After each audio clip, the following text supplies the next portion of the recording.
Dans le monde du futur, la richesse n'est plus ce que recherchent les riches. Ils ont abandonné l'argent et la liberté pour choisir de vivre dans une prison appelée la cité souterraine. Là, ils doivent suivre une discipline de vie extrêmement stricte, se lever à heure fixe, manger à heure fixe, et même aller aux toilettes à des horaires précis. Pour ces riches, la santé est devenue la chose la plus importante. En effet, l'environnement de la Terre a été gravement pollué, et les humains survivants ne peuvent que se cacher dans des bases souterraines pour survivre péniblement. Parmi eux, seuls quelques chanceux peuvent être tirés au sort pour se rendre dans un lieu paradisiaque appelé l'île du paradis. On raconte que c'est le seul endroit sur Terre qui n'a pas été contaminé. Même si la vie dans la base garantit nourriture et confort, les gens continuent de désirer le monde extérieur. La quête de la nature et de la liberté fait partie de la nature humaine. Pourtant, une catégorie de personnes peut se rendre directement sur l'île du paradis, les femmes enceintes sur le point d'accoucher. Cependant, derrière ce monde souterrain qui semble harmonieux se cache un immense complot. Jeff est un survivant arrivé ici il y a 3 ans. Ce jour-là, il se réveille une fois de plus du même cauchemar. Chaque matin, il doit passer un contrôle de santé. Mais lorsqu'il arrive aux toilettes, le majordome intelligent lui annonce que son taux d'acide urique est gravement trop élevé et qu'il doit faire attention à son alimentation. Jeff est très déprimé,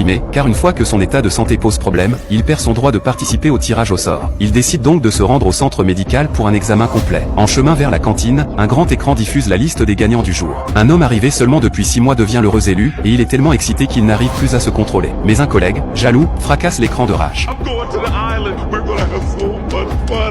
Jeff arrive bientôt au centre médical. Il décrit sa situation au docteur Carl, qui lui fait immédiatement passer un examen complet. Il sort un tube métallique, d'où tombent des dizaines de nano-araignées sur le visage de Jeff. Très vite, ces araignées pénètrent dans ses globes oculaires. Une fois dans le corps, elles scannent tout son organisme. 24 heures plus tard, elles seront expulsées par l'urine, ce qui permettra d'obtenir les résultats du scan. En attendant les résultats, Jeff se rend dans la zone de travail. Il se plaint auprès de ses collègues de la monotonie et des restrictions de leur vie. Ils ne peuvent manger que des aliments fixes, porter uniquement des vêtements blancs, et leur travail n'a aucun intérêt. Chaque jour, ils se contentent d'injecter des solutions nutritives. Pourtant, ils ignorent complètement où ces solutions nutritives finissent par aller. Mais au moment même où ils discutent, leur collègue Marie s'effondre soudainement et est emportée par le personnel. En réalité, Marie est sur le point d'accoucher. Elle est très heureuse, car cela signifie qu'elle va bientôt partir pour l'île du paradis. Sous les félicitations de tous, Marie est poussée par les infirmiers vers la salle d'accouchement. À ce moment-là, Jeff éteint soudain son ordinateur. Il prétend que sa machine est tombée en panne et qu'il doit se rendre au service de maintenance pour la faire réparer. Le superviseur ayant un empêchement urgent, il lui remet les clés et lui demande d'aller lui-même voir l'ingénieur. Jeff retrouve alors son bon ami Matt. Matt est non seulement très bavard, mais il lui apporte aussi toujours de l'alcool en cachette. Chaque fois qu'ils boivent ensemble, Jeff se demande d'où vient cet alcool, car la terre étant polluée, des produits comme le vin n'existent plus. Pourtant, chaque fois qu'il pose la question, Matt se montre très agacé. Il le met en garde, ne pose pas de questions qui ne devraient pas être posées. Il lui rappelle aussi de ne jamais révéler à qui que ce soit qu'il boive de l'alcool. Quand Matt est soudain appelé d'urgence par des collègues d'un autre service, Jeff reste seul sur place. S'ennuyant un peu, il commence à se promener dans le bureau et découvre par hasard un petit couloir discret. Dans cet endroit isolé, il est stupéfait de voir un papillon de nuit vivant. Cela le rend perplexe, car on dit que l'environnement extérieur n'est plus propice à la survie des êtres vivants. Alors comment ce papillon de nuit a-t-il pu survivre? Curieux, il l'attrape et le cache secrètement. Ensuite, Jeff retrouve sa petite amie Daisy et lui parle de ce mystérieux papillon de nuit. Daisy est également très surprise et dit qu'elle aimerait le voir elle aussi. Mais à cet instant, l'écran du haut affiche la nouvelle liste des gagnants du tirage au sort. Le nom de Daisy apparaît dessus. Elle va être envoyée sur l'île du paradis. Cette nouvelle rend Jeff à la fois heureux et triste, heureux parce que Daisy aura l'occasion de vivre une belle vie, mais triste parce qu'elle va le quitter. Dans ces conditions, comment pourrait-elle encore s'intéresser à un simple papillon de nuit? Malgré sa déception, il lui souhaite tout de même une nouvelle vie heureuse. Cependant, cette nuit-là, Jeff fait de nouveau un cauchemar. Dans son rêve, il voit un yacht, des voitures, et Daisy en train de se noyer. Cette vision le réveille brutalement. Il remarque alors le papillon de nuit à côté de lui. Pour découvrir l'origine de cet insecte,